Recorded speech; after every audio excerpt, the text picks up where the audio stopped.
بعد فأعوذ بالله من الشيطان الرجيم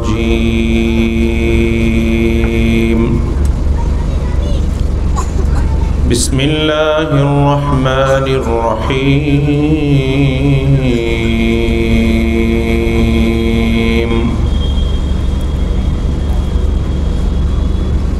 ومن يطع الله والرسول فأولئك مع الذين أنعم الله عليهم من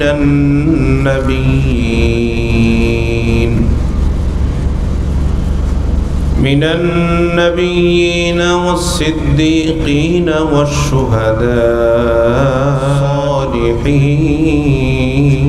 والصالحين وحسن أولئك رفيقا. وقال النبي صلى الله عليه وسلم لا يؤمن أحدكم حتى يكون هواه تبعا به. صدق الله مولانا العظيم وصدق رسوله النبي الأمي الكريم ونحن على ذلك لمن الشاهدين والشاكرين والحمد لله رب العالمين. সবাই মহব্বতে দরুদ শরীফ পড়ি। নামাজের মধ্যে যে দরুদ শরীফ পড়ি মহব্বতে দরুদ ইব্রাহিম পড়ি। আল্লাহুম্মা সাল্লি আলা মুহাম্মাদিন ওয়া আলা আলি মুহাম্মাদ কামা সাল্লাইতা আলা ইব্রাহিম ওয়া আলা আলি ইব্রাহিম إنك حميد مجيد. اللهم بارك على محمد وعلى آل محمد كما باركت على إبراهيم وعلى آل إبراهيم إنك حميد مجيد. محبت اجر آواز لا إله إلا الله لا إله إلا الله لا إله إلا الله لا إله إلا الله لا إله إلا الله محمد رسول الله صلى الله عليه وسلم. الحمد لله. জহুরা খাতুন মাদ্রাসাতুস সুফা, জাহানারা খাতুন মহিলা মাদ্রাসা ও নুরানি কিন্ডারগার্টেন এর পরিচালনা পরিষদ কর্তৃক আয়োজিত দ্বিতীয় বার্ষিক 2 দিনব্যাপী ওয়াজ মাহফিলের প্রথম রজনীর সম্মানিত শ্রদ্ধাভাজন সদর মজলিস সম্মানিত সভাপতি, উপস্থিত মুআজ্জাজ ও মুকাররম হযরত বুজুর্গ উলামায়ে কেরাম, মাহফিলের সম্মানিত প্রধান অতিথি, সম্মানিত বিশেষ অতিথিবৃন্দ, সামনে বসা সম্মানিত মুরব্বী নিজাম, যুবক বন্ধুরা, ছোট ছোট ছেলেরা, পর্দার আড়ালে পর্দানসীন দুয়ারখনি অবলা সরলা পরহেজগার আমার মা ও বোনেরা, আল্লাহ তাবারক ওয়া তাআলার দরবারে আলিশানে লাখো কোটি শুকরিয়া। মহান রব্বুল আলামিন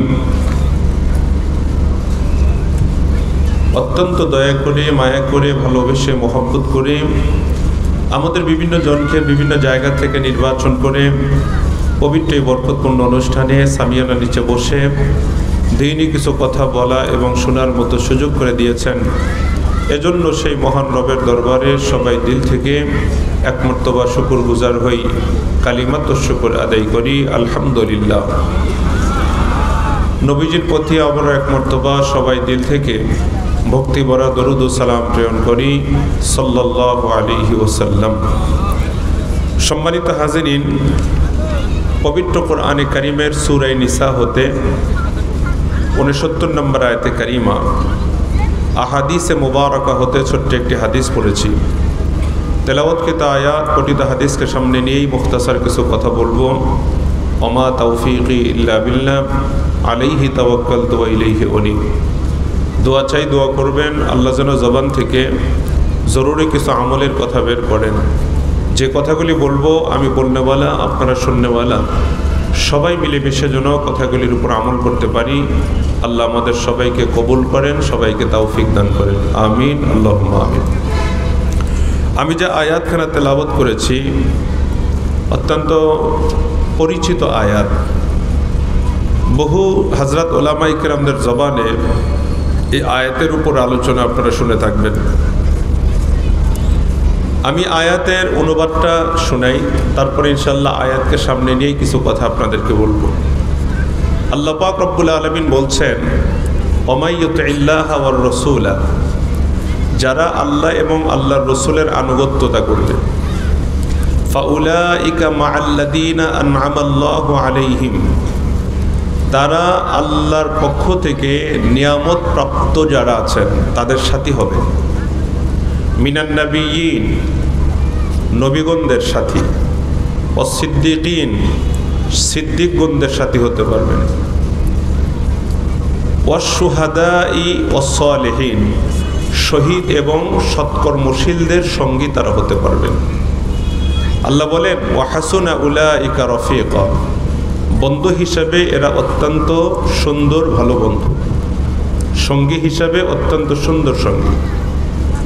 সম্মানিত হাজিরিন, আয়াতখানা নাজিল হওয়ার প্রেক্ষাপট, শানে নুজুল তাফসীর ইবনে কাসিরের মধ্যে আসছে, কিছু সাহাবাই কেরামরা আল্লাহ রাসূল সাল্লাল্লাহু আলাইহি ওয়াসাল্লামকে বলেছিলেন, তাদের একটা সংখ্যা ছিল যে আমরা দুনিয়াতে রাসূল সাল্লাল্লাহু আলাইহি ওয়াসাল্লামের সামনে যাইতে পারি, রাসূলের সাথে ওঠা বসা করতে পারছি, কিন্তু রাসূল সাল্লাল্লাহু আলাইহি ওয়াসাল্লাম নিঃসন্দেহে জান্নাতি এবং জান্নাতের উচ্চ মাকাম আল্লাহ পাক রাসূলকে দান করবেন। তো আমরা জান্নাতে যেতে পারলেও হয়তোবা রাসূল সাল্লাল্লাহু আলাইহি ওয়াসাল্লামের সাথে থাকতে পারবো কিনা, বা ওনার সাথে আমাদের দেখা সাক্ষাৎ হবে কিনা, এই একটা দ্বিধাদ্বন্দ্বের ভেতরে সাহাবাই কেরামরা ভুগছিলেন। কিছু সাহাবী, কয়েকজন সাহাবী রিদওয়ানুল্লাহি আলাইহিম আজমাইন রাসূলকে এ কথা বলেও ছিলেন। এমনকি হাদিসের মধ্যে আছে, সাহাবাই কেরামরা বলছিলেন যে ইন্না নাসআলুকা মুরাফাকাতাকা ফিল জান্নাহ, নবীজি আমরা আপনার সাথে জান্নাতে থাকতে চাই, জান্নাতে যেন আপনার সাথে দেখা হয়, আমরা এরকম একটা জায়গাতে যাইতে চাই, থাকতে চাই। আল্লাহ রাসূল সাল্লাল্লাহু আলাইহি ওয়াসাল্লাম তখন তাদেরকে, হাদিসের ভিতরে আসছে, তখন তাদেরকে একটি আমলের কথা বলে দিয়েছিলেন। রাসূল বলছিলেন, আইন্নি আলা নাফসিকুম বিকাসরাতিস সুজুদ, তোমরা তোমাদের সত্তার উপরে বেশি বেশি সেজদার মাধ্যমে আমাকে সহযোগিতা করো। তার মানে বেশি বেশি নামাজের মাধ্যমে, বেশি বেশি করে নামাজ পড়ো, নামাজের মাধ্যমে তোমরা আমাকে সহযোগিতা করো, আল্লাহ চাহিয়ে তো তোমরা আমার সাথে জান্নাতে থাকতে পারবা। তো সাহাবায়ে কেরামরা যখন এই ধরনের চিন্তা করছিলেন যে আমরা কি রাসূলের সাথে জান্নাতে থাকতে পারবো কিনা, বা রাসূলের সাথে আমাদের দেখা সাক্ষাৎ হবে কিনা, আল্লাহ পাক রব্বুল আলামিন তাদের এই ভয় দূর করবার জন্য এই আয়াতখানা নাজিল করেছে। আল্লাহ পাক রব্বুল আলামিন স্পষ্ট করে এখানে বলে দিয়েছেন, যারা আল্লাহ এবং আল্লাহর রাসূলের আনুগত্যতা, আল্লাহর হুকুমগুলি, রাসূলের পথ এবং পদ্ধতি অনুযায়ী যারা মানবেন, ওই সমস্ত ব্যক্তিরা মুনআম আলাই, আল্লাহর পক্ষ থেকে নিয়ামত প্রাপ্ত যারা, এদের সাথী হতে পারবেন। নিয়ামত প্রাপ্ত কারা, তাদের লিস্ট দিয়েছেন। 1 নম্বর নবিয়িন, নবীগণ। 2 নম্বর সিদ্দিকিন, সিদ্দিকগণ। 3 নম্বর শুহাদা, শহীদগণ। 4 নম্বর সালিহিন, নেককার ব্যক্তিবর্গগণ। এই 4 শ্রেণীর উত্তম মানুষ, মহামানুষদের সাথে তারা হতে পারবেন। ওয়া হাসুনা উলাইকা রফিকা, আল্লাহ বলেন বন্ধু হিসেবে এনারা অত্যন্ত উত্তম, সুন্দর বন্ধু। সম্মানিত হাজিরিন, নবীগণদের সাথী হওয়া বড় ভাগ্যের ব্যাপার। সিদ্দিক, শহীদ, সালিহিনদের সাথী হওয়া বড় ভাগ্যের ব্যাপার। কিন্তু পূর্ব শর্ত যেটা আল্লাহ ছোট্ট একটি শব্দের মাধ্যমে বলে দিয়েছেন, ওয়ামাই ইউতিইল্লাহা ওয়ার রাসূলা, যারা আল্লাহর বিধানগুলিকে, আল্লাহর রসুলের পথ পদ্ধতি, রসুলের তরিকা অনুযায়ী যারা পালন করবেন। আপনি যদি ফিকির করেন, এই ছোট্ট 2-3টি শব্দের ভেতরে পুরা দিনকে আল্লাহ পাক ঢুকিয়ে দিয়েছে। আল্লাহর প্রত্যেকটি কথা হলো জাওয়ামিউল কালিম, কথা ছোট ছোট কথার ভেতরে পুরা দিন আল্লাহ পাক রব্বুল আলামিন ঢুকায় দেন। এটাই হলো আল্লাহ পাক রব্বুল আলামিনের কালাম। তো এর ব্যাখ্যা আপনি যদি গভীরভাবে ব্যাখ্যা করেন বা বুঝেন, অনুধাবন করেন, তাহলে পুরা দিন এর ভেতরে আপনি খুঁজে পাবেন। ওয়ামাই ইউতিইল্লাহা, যারা আল্লাহর হুকুম মানবে। আল্লাহর হুকুম বলতে আল্লাহর হুকুম 2 ধরনের আছে, মামুরাত আছে, মুনকারাত আছে। কিছু বিধান আছে করণীয়, কিছু বিধান আছে বর্জনীয়। করণীয় বিধানের ভেতরে আমরা জানি কম বেশি, নামাজ আছে, রোজা আছে, হজ আছে, জাকাত আছে, আমর বিল মারুফ আছে, দান সদকা আছে, আরও যে সমস্ত করণীয় বিধান, এগুলি সব মামুরাতের অন্তর্ভুক্ত। মুনকারাতের অন্তর্ভুক্ত বহু বিধান আছে যেগুলি করা যাবে না, যেগুলির থেকে নিজেদেরকে বাঁচাতে হবে। যেমন মিথ্যা বলা যাবে না, সুদ লেনদেন করা যাবে না, ঘুষের লেনদেন করা যাবে না, জেনা ব্যভিচার করা যাবে না, তারপরে নেশার সাথে নিজেকে সম্পৃক্ত করা যাবে না, চোখের গুনাহ করা যাবে না, আরো ইত্যাদি ইত্যাদি যে সমস্ত গুনাহাতের যে বিষয়গুলি আছে, সবগুলি আল্লাহ পাক রব্বুল আলামিনের, এগুলোর থেকে নিজেকে বাঁচানো, আল্লাহ পাক রব্বুল আলামিনের আনুগত্যতা করা, আল্লাহর হুকুম মানা। তাহলে আল্লাহর হুকুম, করণীয় হুকুমগুলিও মানা, বর্জনীয় হুকুমগুলিও মানা। যখন আল্লাহর সমস্ত হুকুম আহকাম আমার এবং আপনার অবস্থান থেকে আমরা মানতে পারবো, তবে মানতে পারবো পথ পদ্ধতি কি হবে? পদ্ধতিটা হবে হলো আল্লাহর রসুলের দেয়া পথ। আল্লাহর রসুল যেই পদ্ধতিতে করেছেন ওই পথ এবং পদ্ধতি অনুসরণ করে করতে হবে। তবেই নবীগণ এবং আরো যারা যারা বলছেন তাদের সাথী হওয়ার সুযোগ আমাদের থাকবে। সম্মানিত হাজিরিন, কথাগুলি খুব ভালো করে মাথায় নেওয়ার চেষ্টা করেন, গভীরভাবে বোঝার চেষ্টা করবেন, সবাই খুব বেশি নেব না। তাহলে আল্লাহ পাক রব্বুল আলামিন সর্বপ্রথম যে কথাটা বললেন, ওয়ামাই ইউতিইল্লাহা, যারা আল্লাহর হুকুম মানবে। আল্লাহর হুকুম বলতে শুধুমাত্র আপনারা এটা বুঝিয়েন না 5 ওয়াক্ত নামাজ শুধু এটাই আল্লাহর হুকুম, টাকা পয়সা থাকলে যাকাত দেওয়া এটাই শুধু আল্লাহর হুকুম, তারপরে টাকা পয়সা থাকলে হজ করা এটাই আল্লাহর হুকুম, মাহে রমজান আসতেছে তারাবির নামাজ পড়া, একটু কোরআন শরীফ পড়া, তারপরে নামাজগুলি পড়া, রোজা রাখা, এগুলি মনে হয় আল্লাহর হুকুম। সম্মানিত হাজিরিন, কোরআনে কারিমের অন্য জায়গায় আল্লাহ পাক রব্বুল আলামিন বলেছেন, ওয়াতাসিমু বিহাবলিল্লাহি জামিআ, তোমরা আল্লাহর রশিকে মজবুত করে ধারণ করো। এটা আল্লাহ পাক রব্বুল আলামিনের নির্দেশ। আল্লাহর রশিকে মজবুত করে ধারণ করতে বলেন।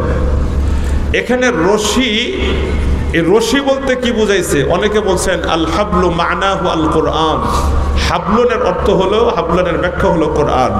অনেকে বলছেন দ্বীন আল ইসলাম, পুরা দ্বীন ইসলামকে হাবলুন বলা হয়। সম্মানিত হাজিরিন, এখন আসেন, আপনি যদি গর্তের ভেতরে থাকেন, গর্তের থেকে রশির মাধ্যমে যদি উপরে উঠতে চান, আপনার হাতের আঙ্গুলি আছে, এক হাতে 5টা আঙ্গুলি, একটা আঙ্গুল দিয়ে যদি কোনো ব্যক্তি রশি ধরে বা রশির গায়ে শুধু একটা আঙ্গুলি লাগায় রাখে, তাহলে কি সে জীবনেও নিচু জায়গার থেকে ওই রশি শক্ত করে ধরার মাধ্যমে উপরে উঠতে পারবে? কথা বুঝতেছেন? যদি এক আঙ্গুলি দিয়ে ধরে তাহলে কি ওঠা সম্ভব? জীবনেও না। কারণ তার একটা ওয়েট আছে। এক আঙ্গুল সে যদি এই আঙ্গুল দিয়ে পেঁচাইয়াও যদি রশিটাকে ধরে, তাহলে তার যে ওয়েট এত নিচের থেকে সে বেয়ে এক আঙ্গুল দিয়ে কখনো সে উপরে উঠতে পারবে না। আচ্ছা, এবার ধরেন আঙ্গুলি দুইটা ব্যবহার করলো, দুই আঙ্গুল দিয়ে ধরলো, তারপরেও কি সহজে উঠতে পারবে? তিন আঙ্গুল ব্যবহার করলো, তারপরেও কত শক্ত হবে? চার আঙ্গুল ব্যবহার করলো, তারপরেও কত শক্ত হবে? আঙ্গুল যখন পাঁচটা ব্যবহার করবে, দুটো হাতের পাঁচটা আঙ্গুল যখন একসাথে ব্যবহার করবে, তখন অত্যন্ত শক্তর সাথে, মজবুতির সাথে নিজেকে নিচের থেকে শক্ত করে ধরার মাধ্যমে রশি বেয়ে উপরে ওঠা সম্ভব। ঠিক বললাম? বোঝার চেষ্টা করেন, ইসলাম শুধুমাত্র ইবাদতের নাম নয়। আমরা অনেকে মনে করি ইসলাম মোটা দাগের কয়েকটা কাজের নাম, যেমন নামাজের কথা বলেছি, রোজার কথা বলেছি, যাকাতের কথা বলেছি, হজের কথা বলেছি, এগুলি সব হলো ইবাদতের অন্তর্ভুক্ত। ইসলামের মৌলিক যে 5 প্রকারের ইসলাম, 5 প্রকারের আমলের নাম ইসলাম। 1 নম্বর হলো ইসলাম আকায়েদাতের নাম, আকীদার নাম। 2 নম্বর হলো ইবাদত, 3 নম্বর হলো মুআমালাত, 4 নম্বর হলো মুআশারাত, 5 নম্বর হলো আখলাকিয়াত। তাহলে আকায়েদাত, ইবাদত, মুআমালাত, মুআশারাত, আখলাকিয়াত, এই 5টির সমন্বয়ের নাম হলো ইসলাম। কথা ভালো করে বুঝিয়েন। এখন আমরা তো মনে করতেছি কালিমাটা পড়ছি, আমরা নামাজ পড়ি, রোজা রাখি, যাকাত দেই, ইত্যাদি ইত্যাদি করণীয় যেগুলি করি, কিছু বর্জনীয় যেগুলি বর্জন করি। ভাই, করণীয় বর্জনীয় যেগুলি করতেছি ম্যাক্সিমাম সবগুলি হলো ইবাদতের অন্তর্ভুক্ত। আমরা মুআমালাতের মধ্যে আমাদের মুআমালাতের ভিতরে কোরআন সুন্নাহ নাই, ইসলাম নাই। মুআশারাতের ভিতরে কোরআন সুন্নাহ নাই, আমাদের আখলাকিয়াতের ভিতরে কোরআন সুন্নাহ নাই। শুধুমাত্র ইবাদত, কিছু ইবাদত করলেই এক আঙ্গুল দিয়ে শক্ত করে ধরে যেমন শক্ত করে ধরা যায় না, এক আঙ্গুল দিয়ে ধরে যেমন নিচ থেকে উপরে ওঠা যায় না, তদ্রূপ শুধুমাত্র ইবাদত নিয়েই থাকলে মুআমালাত ঠিক নাই, মুআশারাত ঠিক নাই, আখলাকিয়াত ঠিক নাই, আকীদা ঠিক নাই, সে কখনো কোনোদিন এই রশি মজবুত করে ধরতেও পারবে না, কখনো কোনোদিন সে উপরে উঠতে পারবে না। কথা বুঝাইতে পারলাম? তাহলে ইসলাম কি শুধু ইবাদতের নাম? ভালো করে বোঝার চেষ্টা করেন, নাকি ইসলামের আকীদার নামও ইসলাম? আয় ভাই, আমি যদি এখন জিজ্ঞাসা করি, অনেক মুসলমান আছে যাদের আকীদা এত জঘন্য, এত মারাত্মক আকীদা লালন করে, যার কারণে তার ঈমানটাই নাই, ওই ঈমানদারই নয়। কথা বুঝাইতে পারলাম? মনে রাখবেন, কথার কথা, মাসালান 100টা বিষয়কে বিশ্বাস করার নাম ঈমান। 100টা বিষয়কে সে বিশ্বাস করবে, তবে সে ঈমানদার। 100টার 99টা ঠিক আছে, একটাতে গিয়ে যদি কোনো সমস্যা দেখা দেয়, বলুন সে কি ঈমানদার থাকবে না বেঈমান হয়ে যাবে? একটা মিসাল আপনাদেরকে দেই। এই যে এখন বড়র মৌসুম চলতেছে, বড় ধান গাড়ার বড়র মৌসুম চলতেছে, জমিনকে প্রস্তুত করার পরে চতুর্দিকে, আপনারা কুষ্টিয়াতে কি বলেন জানি না, পানি ধরে রাখার জন্য চতুর্দিকে আইল দেয় না? আইল দেয় না, কি বলেন আপনারা? হ্যাঁ, আইল। চতুর্দিকে আইল দেন, আইল দেওয়ার পরে পানি ছাড়েন, পানি যেন ধরে রাখতে পারে এই আইল। এবার আপনি বলুন, 1 বিঘা জমিতে চতুর্দিকে আপনার আইল দিয়েছেন, সব ঠিক আছে, একটা জায়গায় শুধুমাত্র আধা পরিমাণ আইল ভাঙ্গা আছে, পুরাটা ঠিক আছে, চতুর্দিকে পুরা ঠিক আছে, 400 হাত ঠিক আছে, চতুর্দিকে 400 হাত পর্যন্ত আইল ঠিক আছে, এক জায়গায় গিয়ে শুধুমাত্র আধা পরিমাণ আইল ভাঙ্গা আছে। আপনি বলেন, পানি যতই এখানে সেচেন, পানি কি সে ধরে রাখতে পারবে? পানি থাকবে নাকি পানি একা একে গড়ে চলে যাবে? থাকবে না চলে যাবে? চলে যাবে। আকীদার যে সমস্ত বিষয়গুলি বিশ্বাস করে একজন মুমিন হয়, কথার কথা 100টা বিষয় আছে, 99টা ঠিক আছে, একটা জায়গাতে গিয়ে ঝামেলা সৃষ্টি হয়েছে, একটা জায়গাতে আধার পরিমাণ যদি আল ভাঙ্গা থাকে, যেমন পানি থাকে না, 99 ভাগ ঠিক আছে, 1 ভাগ নষ্ট, এই লোকটা ইমানদারের খাতায় তার নাম টিকিয়ে রাখতে পারবে না, সে ইমানদার থাকতে পারে না, সে বেঈমান হয়ে যাবে। কথা বুঝাতে পারলাম? ওলামায়ে কিরাম তো এমনি কথা বলে না ভাই, ওলামায়ে কিরাম তো এমনি জোর গলায় কথা বলে না, গরম হয়ে কথা বলে না, অনেক সময় মায়া দিয়েও কথা বলে, দরদের সাথেও কথা বলে, অনেক সময় কণ্ঠ দারাজ করে কথা বলে, অনেক সময় রাগ করেও কথা বলে। কেন বলে জানেন? বাংলাদেশের বর্তমানে একটা ইস্যু চলতেছে, বাংলাদেশের সকলেই জানেন, যারা সচেতন নাগরিক মুসলমান আপনারা সকলেই জানেন যে রাসূল সাল্লাল্লাহু আলাইহি ওয়াসাল্লামকে নিয়ে কটাক্ষ চলতেছে। ঠিকটা ঠিক বললাম? বলেন।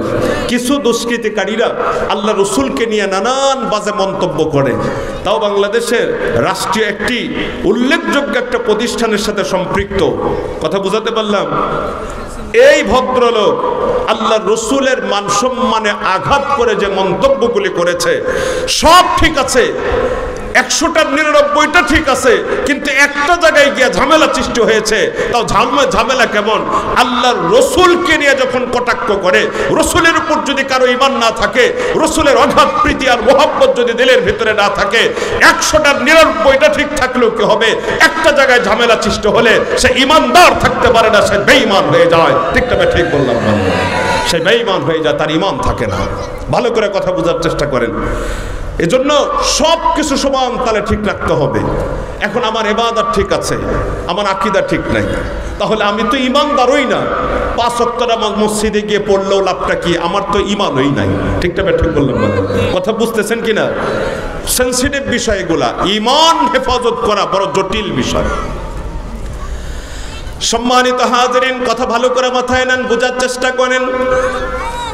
আল্লাহ পাক রব্বুল আলামিন আয়াতে কারিমায় প্রথম যেই শর্ত আল্লাহ পাক রব্বুল আলামিন জুড়ে দিয়েছেন, ওমাইয়ুতিল্লাহা ওয়ার রাসূল, যারা আল্লাহর বিধানগুলিকে আল্লাহ রসুলের পথ এবং পদ্ধতি মোতাবেক নিজের জীবনে বাস্তবায়ন করবে, আল্লাহ পাক রব্বুল আলামিন বলতেছেন এই সমস্ত ব্যক্তিরা আল্লাহর পক্ষ থেকে নিয়ামত প্রাপ্ত যারা আছেন তাদের সাথী হতে পারবেন। নিয়ামত প্রাপ্ত কারা? 1 নাম্বার হলো মিনান নাবিয়িন, নবীগণেরা। 2 নাম্বার হলো সিদ্দিকিন। 3 নাম্বার শুহাদা। 4 নাম্বার হলো সালেহিন। এই 4 শ্রেণীর মানুষদের সাথী তারা হতে পারবে। আল্লাহ পাক রব্বুল আলামিন বলেন, ওয়া হাসুনা উলাইকা রফিকা। সম্মানিত হাজিরিন, আল্লাহ পাক রব্বুল আলামিন আল্লাহর বিধানগুলি মানতে বলেছেন। আল্লাহর বিধান শুধু ইবাদত না, আল্লাহর বিধান যেমন আকায়েদাত আছে, আল্লাহর বিধান ইবাদত আছে, আল্লাহর বিধান মুআমালাত আছে, আল্লাহর বিধান মুআশারাত আছে, আল্লাহর বিধান আখলাকিয়াতও আছে। কথা বুঝাতে পারলাম কিনা? সবগুলি সমন্বয় করে যারা জীবন গড়াতে পারবে তারাই একমাত্র আল্লাহ পাক রব্বুল আলামিনের হুকুম মাননেওয়ালাদের কাতারে নিজের নাম লেখাতে পারবে। এবার এখন আপনি দেখেন, আমাদের অনেকে ব্যবসা বাণিজ্য করে, চিন্তা করলে দেখা যাবে নামাজ ঠিকই পড়ে, নামাজ মাশাআল্লাহ 5 ওয়াক্তই পড়ে, কিন্তু তার ব্যবসাটা ইসলামের নীতির বাইরে চলে। কথা বলেন, বুঝতে পারছেন কিনা? ইবাদত মোটামুটি ঠিক আছে, কিন্তু বাণিজ্যের ক্ষেত্রে গিয়া সেখান থেকে ইসলামকে বিদায় করে দিয়েছে। আচ্ছা, অনেকে বাণিজ্য করে, অনেকে আছে আরো বিভিন্ন পেশার সাথে জড়িত, অনেকে রাজনীতি করেন। আপনার রাজনীতিতে যদি কোরআন এবং সুন্নাহর রাজনীতি না হয়, কোরআন এবং সুন্নাহর আলোকে যেটা কোরআন এবং সুন্নাহ সাপোর্ট করে সেটা যদি না হয়, তাহলে আপনার ইবাদত ঠিক আছে, আপনার অন্যান্য বিষয় ঠিক আছে, কিন্তু আপনার এই ক্ষেত্রে যখন দুর্বলতা দেখা দেবে, তখন কি ওমাইয়ুতিল্লাহ, আল্লাহর হুকুম মানা, পরিপূর্ণরূপে মানা কি আপনার হলো, আমার হলো? কথা বুঝাতে পারছে কিনা বলেন? আমাদের জন্মের থেকে মৃত্যুবরণ করা পর্যন্ত পুরাটা অঙ্গন, জন্মের থেকে মৃত্যুবরণ করা পর্যন্ত, কবরে যাওয়া পর্যন্ত সর্বক্ষেত্রে আল্লাহর হুকুমকে বাস্তবায়ন করতে হবে। এই জন্য দেখুন, মানুষ যখন বুঝবান হয় তখন শরীয়তের মুকাল্লাফ হয়। মানুষ যখন নাবালেগ থাকে তখন তারা শরীয়তের আদিষ্ট থাকে না, মুকাল্লাফ থাকে না। কিন্তু সে সময়েও যেই বিধানগুলি আমাদের উপর আসে, সেগুলা পিতা মাতা অভিভাবক হিসাবে আল্লাহ আমাদের উপর যাদেরকে রাখেন তাদেরকে জিম্মাদারি দেয়, তোমরা এই কাজগুলা করে দিবা। কথা বুঝাতে পারলাম কিনা? তোমরা এই কাজগুলি তাদেরকে শিখাই দিবা, কারণ এরা ছোট, এরা বুঝে না, এরা বুঝার মতো যোগ্যতা তাদের নাই। কিন্তু তোমাদেরকে দায়িত্ব দেওয়া হলো তোমরা তাদেরকে দেখে রাখবা, ইসলামের বাহিরে যেন তারা না যায়। তাদেরকে আকীদা শিখাও, ওদের শেখার বয়স হয় নাই, তোমরা শিখাও, ওদেরকে ইবাদত শেখাও, ওদেরকে আখলাক শেখাও, ওদেরকে মুআমালা শেখাও, ওদেরকে মুআশারা শেখাও। ছোট থেকে তাদেরকে এভাবে গড়ে তোলো। এখন বলবেন এই বয়সে তারা শরীয়তের আদিষ্ট নয়, শরীয়তের ওরা আদিষ্ট না হলে আপনি আদিষ্ট। আপনার সন্তান অধীনস্থ যারা আছে তাদেরকে আপনাকে শিখাইতে আল্লাহ পাক রব্বুল আলামিন আপনাকে নির্দেশ করেছেন। আপনি এই নির্দেশ যদি মানেন, ওমাইয়ুতিল্লাহ, আল্লাহর আনুগত্যতা করনেওয়ালা হতে পারবেন, মানবেন না তো হতে পারবেন না। সম্মানিত হাজরিন, এই জন্যই বলছিলাম পুরা দিন আয়াতের মধ্যে ঢুকে গেছে। যদি আপনি খুঁজতে চান ইসলামের কোন বিধানের বাহিরে পাবেন না, সব রকমকে আয়াতে কারিমার ভেতরে ঢুকায় দেওয়া হয়েছে। দোস্ত আমার, বন্ধুরা আমার, সময় খুব বেশি নেব না, কথা বোঝার চেষ্টা করেন। আল্লাহ পাক রব্বুল আলামিন আল্লাহর হুকুমগুলাকে আল্লাহর রাসূলের তরিকা মোতাবেক মানতে নির্দেশ করলেন। তাহলে শুধু আল্লাহর হুকুম মানলাম, আল্লাহর রাসূলের তরিকায় মানলাম না, নিজের মন গড়া মোতাবেক মানলাম, নিজের মন চাহি পদ্ধতি অবলম্বন করে ইসলামের বিধানগুলি মানার চেষ্টা করলাম। আল্লাহ রসুলকে মাইনাস করা মানে হলো হাদিস অস্বীকার করা, সুন্নাহ অস্বীকার করা। ঠিক না? ঠিক বললাম? বলেন। সুন্নাহ অস্বীকার করা, যারা সুন্নতকে অস্বীকার করে, হাদিসকে অস্বীকার করে, রসুলের পথ পদ্ধতি মোতাবেক যারা আমল করতে চায় না, তারা মুনকের হাদিস। তাদেরকে আমাদের সমাজে এখন আহলুল কোরআন বলেও আমরা তাদেরকে চিনি। বোঝেন নাই? বোঝেন নাই? কুষ্টিয়াতে নাই মনে হয় না হুজুর? আহলুল কোরআনের লোক মনে হয় কুষ্টিয়াতে নাই, আছে? ভালো করে বোঝার চেষ্টা করেন। বাংলাদেশে ব্যাঙ্গের ছাতার মতো চেয়ে যাচ্ছে। আল্লাহ হেফাজত করে, মানুষের ইমানের হেফাজত আল্লাহ করেন, আমিন বলেন আল্লাহুম্মা আমিন। ভালো করে বোঝার চেষ্টা করেন। কি বলছিলাম? যারা মুনকির হাদিস, যারা রসুলের পথ পদ্ধতি মানতে চায় না, রসুলকে ভাষায় দিতে চায়, রসুলকে ভ্যালুহীন করে দিতে চায়, আছে এক চক্র, বাংলাদেশেও তারা কাজ করে। কথা বোঝাতে পারলাম কিনা বলেন? আল্লাহ বলে রসুলকে আমি মূল্যায়ন করি, তোমরা কেন অবমূল্যায়ন করবা? এই মূল্যায়ন করতে গিয়ে আল্লাহ বলেন ওয়ামাইয়ুতিল্লাহ ওয়ার রাসূলা, যারা আমার হুকুমগুলাকে আমার রসুলের পদ্ধতি মোতাবেক মানবে, তাহলে আল্লাহ তো রসুলকে মান দিলেন। আপনি কেন রসুলকে ভাষায় দেবেন?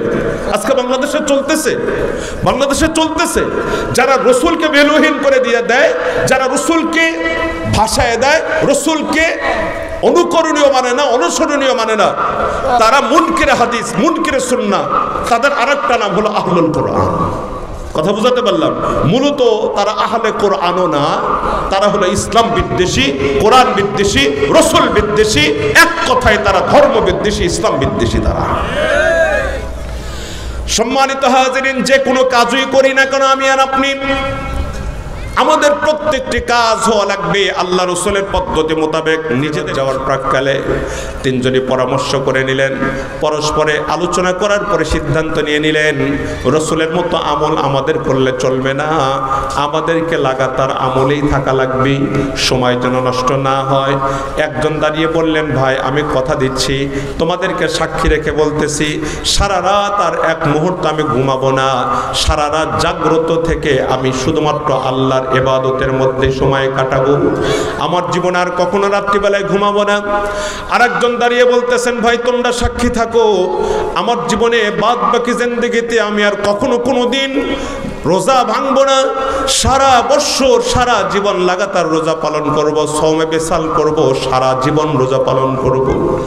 আর একজন দাঁড়িয়ে বলে, ভাই তোমরা সাক্ষী থাকো, আমার জীবনে আমি আর কখনো কোনোদিন বিয়ে শাদিতে জড়াবো না, বিয়ে শাদি করব না, বিয়ে শাদি করলে তখন ঝামেলা বাড়বে, বিবির খেদমত করা লাগবে, বাল বাচ্চা হলে তাদের পেছনে সময় যাবে, আল্লাহর ইবাদত করতে পারবো না, অতএব বিয়ে শাদি বা আমি সংসার আমি আর কিছু করব না, সংসার থেকে নিজেকে সরায় রাখবো, জীবনেও আমি বিয়ে শাদি করব না। তিনজন তিন ধরনের নিয়ত করে ফেলছে। এবার আপনারা বলুন তো দেখি, সারা রাত জাগ্রত থেকে ইবাদত করা, এই কাজটা কি খারাপ না কাজটা ভালো? কাজ ভালো কিনা? কাজ ভালো। সারা জীবন রোজা রাখা কাজ খারাপ না কাজ ভালো? বিয়ে শাদীর থেকে নিজেকে দূরে রাখবে, আল্লাহর ইবাদতের যেন বিঘ্নতা সৃষ্টি না হয়। বিয়ে শাদী করার কারণে আল্লাহর ইবাদত কমে যাবে, এই জন্য লোকটা বিয়ে শাদী পর্যন্ত বর্জন করতে চায়। কাজগুলা তিনজনের নিয়ত ভালো, তিনজন যে নিয়ত করছে নিয়ত ভালো, তিনজন যে কাজের সিদ্ধান্ত নিছেন কাজ তিনটাও ভালো। কথা বোঝাতে পারলাম কিনা? কিন্তু পদ্ধতিটা এটা কিন্তু রসুলের পদ্ধতি না। কথা বোঝাতে পারলাম কিনা? কাজ ভালো হলে চলবে না, কাজ ভালো হলে চলবে না, কাজটা ভালো হওয়া লাগবে, কাজটা সুসম্পন্ন করা লাগবে রসুলের তরিকায়। কথা বোঝাতে পারলাম কিনা? মধ্যে থেকে একটা কথা আপনারা শুনেন, তিনটা শর্তকে সমন্বয় করে কাজ করবেন, কাজ আল্লাহর দরবারে যাবে, কবুল হবে।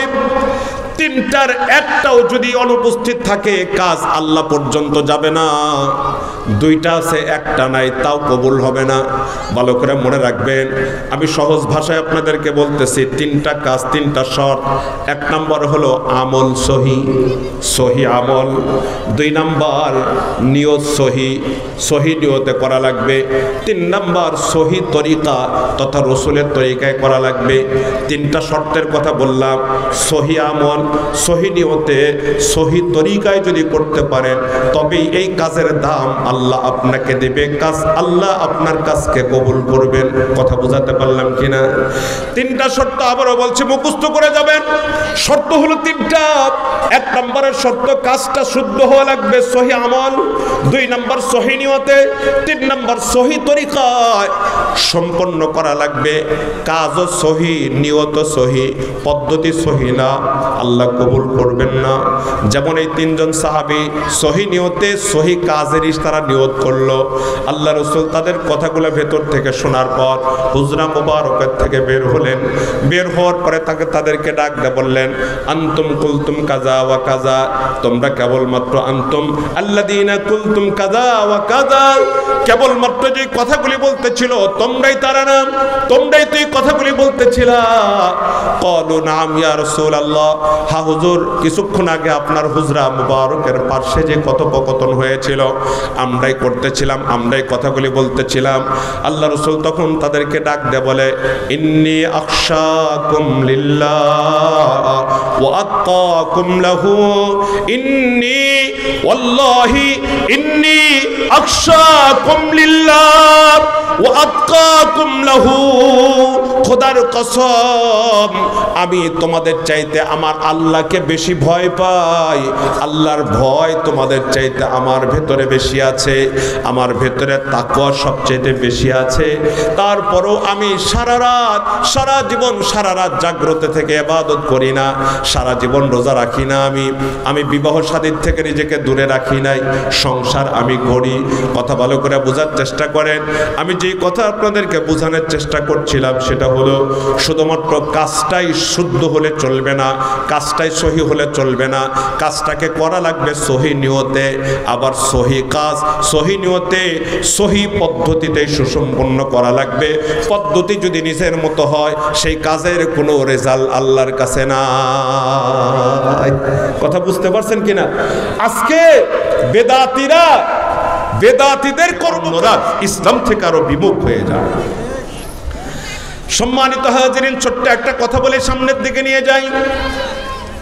আল্লামা মুনজুর নোমানী রহমাতুল্লাহি আলাইহি উনি ওনার কোনো একটি বক্তব্যে উঠায় নিয়ে আসছেন, বিশ্ববিখ্যাত একটা বিশ্ববিদ্যালয় আছে লখনৌ বিশ্ববিদ্যালয়। বিশ্ববিদ্যালয়ের নামটা আপনাদের শোনা আছে অনেকেই। এই বিশ্ববিদ্যালয়ের আইন বিভাগের একজন প্রফেসর ছিলেন, নাম হলো চৌধুরী নাইমুল্লাহ।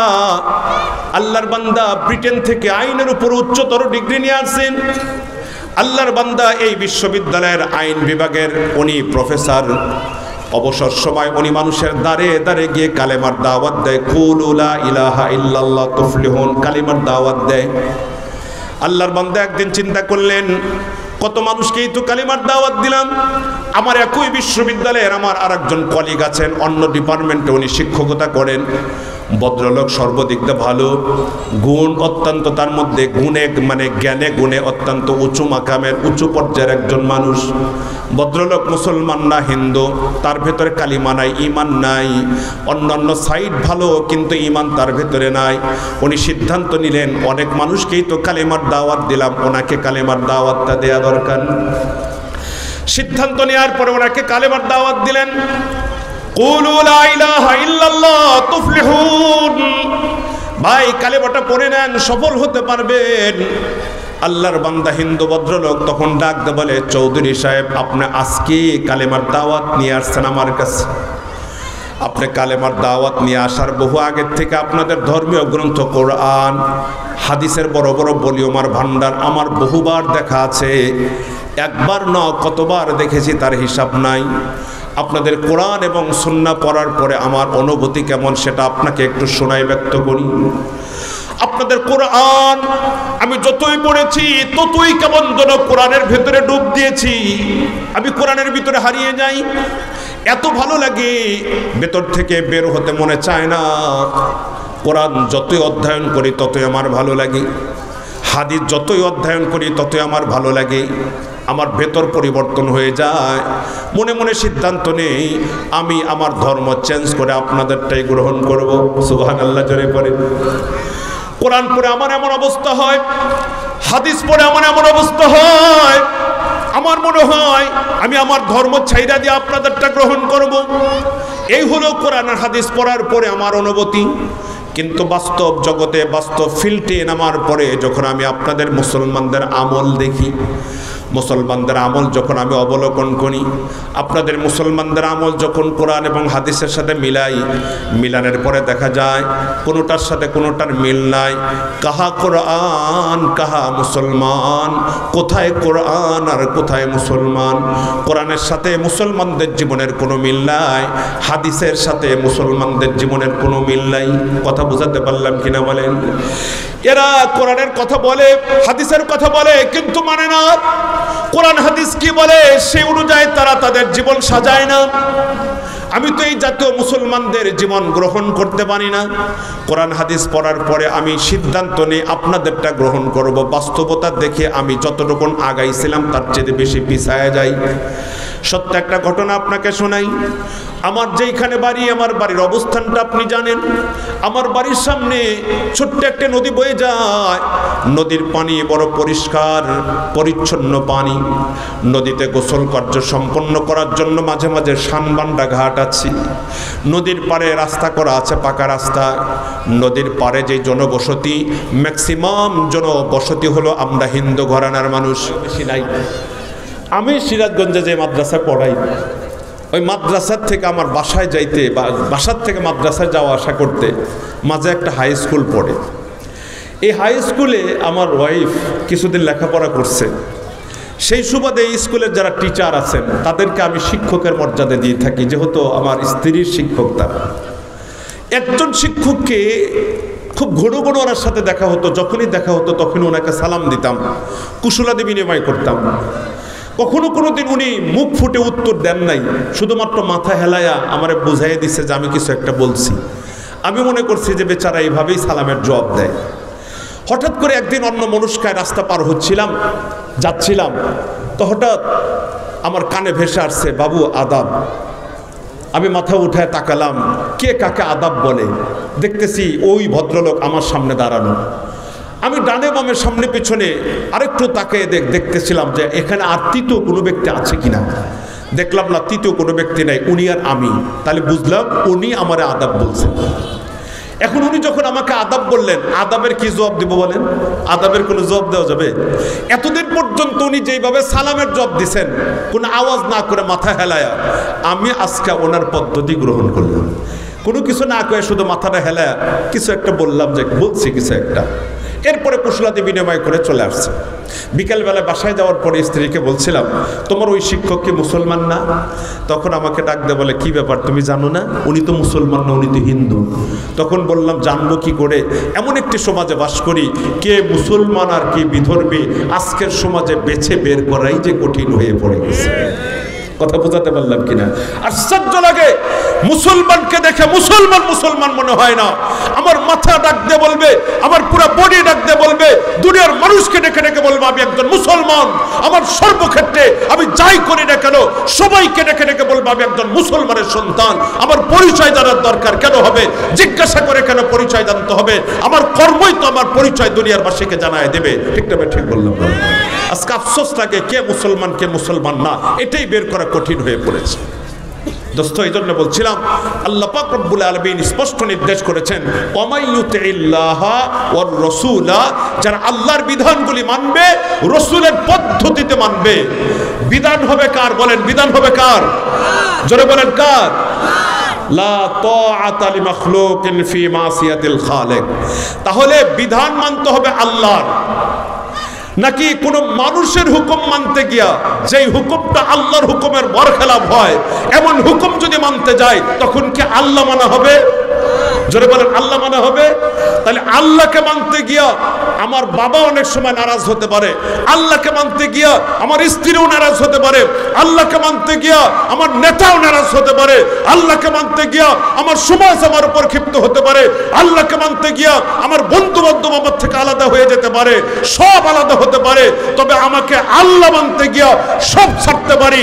আল্লাহ ছাড়া যাবে না, রসুল ছাড়া যাবে না, সব ছেড়ে দিব, কিন্তু আমাকে আল্লাহর হুকুম রসুলের পথ পদ্ধতি মোতাবেকই মানতে হবে। দুনিয়ার সব ত্যাগ করতে পারি, আল্লাহ ত্যাগ করতে পারি না, রসুল ত্যাগ করতে পারি না। ঠিক না? ঠিক বললাম। বলে আজকের সমাজের মানুষকে দেখা যায় আল্লাহর হুকুম গোল্লাই গেল, ওই যে বসের কথা মানতে হয়, কি করব হুজুর? চাকরি বাঁচাইতে গিয়া আমার এটা করতে হয়, চাকরি বাঁচাইতে গিয়া বসকে খুশি করতে গিয়া রাজনৈতিক লিডারকে খুশি করতে গিয়া আল্লাহকে নারাজ করার মানুষ পৃথিবীতে বহু আছে। ঠিক না? ঠিক বললাম। মানে পায়ে হাত দিয়ে বলবো, সোনার ভাই, সবচেয়ে বড় হলো আল্লাহ আল্লাহ রসুল। আমার আল্লাহ আল্লাহ রসুলের কথাই মানতে হবে। এতে দুনিয়ার মানুষ আমাকে সাপোর্ট করুক না করুক, লা লাউমাতা লাইম, কেউ আমার পক্ষে থাকলো কে আমার বিপক্ষে চলে গেল সেটা আমার দেখার সময় নাই। ঠিক না? ঠিক বললাম। বলেন আল্লাহ আমাদের সবাইকে বুঝার সুযোগ দান করেন, আমিন বলেন, আল্লাহুম্মা আমিন। তা আল্লাহ পাক রব্বুল আলামিন আয়াতে কারিমায় কি বললেন? ওমাইয়ুতিল্লাহ ওয়ার রাসূলা ফাউলাই